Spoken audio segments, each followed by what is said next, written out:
paalala ko palagi sa kanila, Pakinggan nyo. tignan nyo si Duterte noong 2016 to 2022, kung paano siya noon, magbumurahin niya lahat, murahin niya si Pope, murahin niya yung Diyos, Tama. murahin niya kahit sino, tapos utusan niya papatay lahat, kung sino yung gusto niya ipapatay.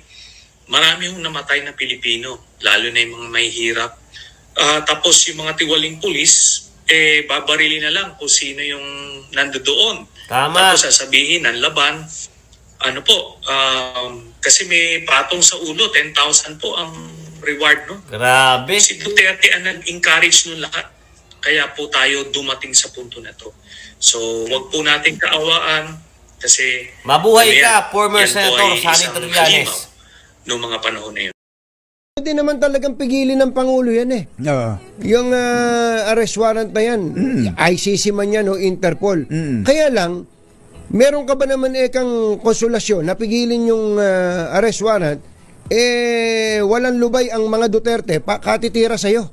Isa pa yun. Ba't ka naman gagawa ng mabuti sa isang taong araw-araw ay tinatawag kang bangag, adik, diktador. Tapos pagpaplanuhan ka bang ipapatay. Paplanuhan ipapatay, tapos ipagtatanggol mo ba yan? Parang tama, sabi ko, okay, iba rin talaga pag may kausap ka ibang tao. Yan din naman yung binabanggit natin nung nakaraan na parang nag-extend ka ng reconciliation, helping hand, iniaabot mo, pero inaabot mo yung kamay, tinataga yung kamay mo. Na sinasabing bangag ka. Ba't mo kami aabotin? Bangag ka. Adik ka. Adik ka. Ngiwi ka. Lahat. Paano nga naman mangyayari yun? Kumbaga, Andun tayo umaasa ka sa kapwa mo na mabuti ang gagawin sa'yo, pero ginagawan mo naman siya ng masama araw-araw. Yun ang sinasabi natin. Posibleng maharap sa kasong direct assault ang common law wife ni dating Pangulong Rodrigo Duterte na si Hanilet Avancenia dahil sa pagpukpok sa isang pulis, habang ikinakasa na rin ng kasong obstruction of justice laban kay dating Executive Secretary Salvador Medialdea. Ang detalye sa Balitang Pambansa ni Rod Lagusad ng PTV Manila. Kasunod ng pagkakaaresto kay dating Pangulong Rodrigo Duterte matapos maglabas ng warrant of arrest ang International Criminal Court noong Martes, sasambahan ng kasong direct assault ng isang babaeng pulis ang common law wife ni Duterte na si Hanilet Avancenia. Kasunod ng umano'y pagpukpok ng cellphone nito sa kanya habang isinasagawa ang pag-aresto sa dating Pangulo. Ipinahagi ng Philippine National Police ang video ng sinasabing paghampas ni Avancenia sa naturang police personnel. Ayon kay PNP spokesperson Police Brigadier General Jean Pajardo, nagtamo ng malaking bukol sa noo ang nasabing pulis. Sila po ang nag-restrain doon po kay Ma'am Hanilet at dan po sa kanilang anak para po ilayo pansamantala o mag-give way. Kailangan po kasi nating ibuka yung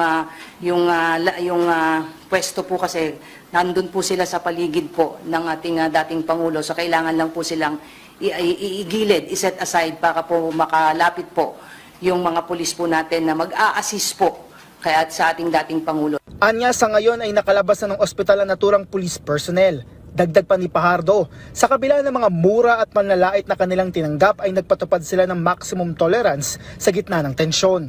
Posibleng maharap din sa kasong obstruction of justice si dating Executive Secretary Salvador Medialdea dahil sa umano'y pagpigil sa mga pulis na makalapit sa dating Pangulo para dalhin ito sa bus na maghatid sa kanya sa eroplanong patungong The Hague.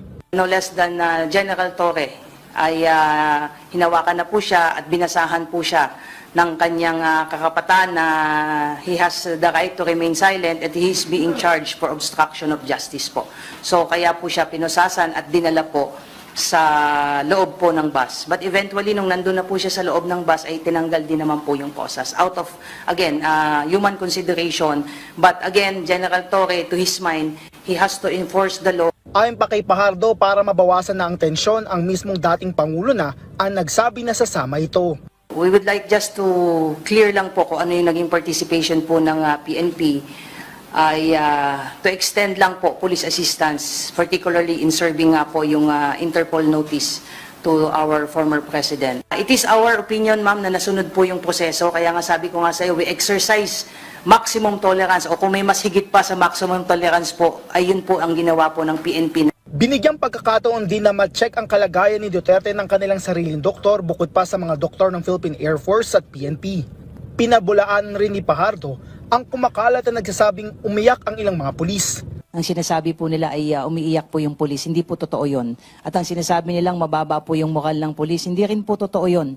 At sa mga lumalabas na mga video, ang pakiusap po natin, huwag po tayong basta-basta maniwala. Ang PNP po ay nakafocus po sa pagpapatupad po ng aming mandato. Then sabi nga natin, mission accomplished, kaya mataas ang moral ng pulis natin. Binigyang din ni Pajardo na nananatiling profesional ang PNP sa kanilang trabaho na ipatupad ang batas.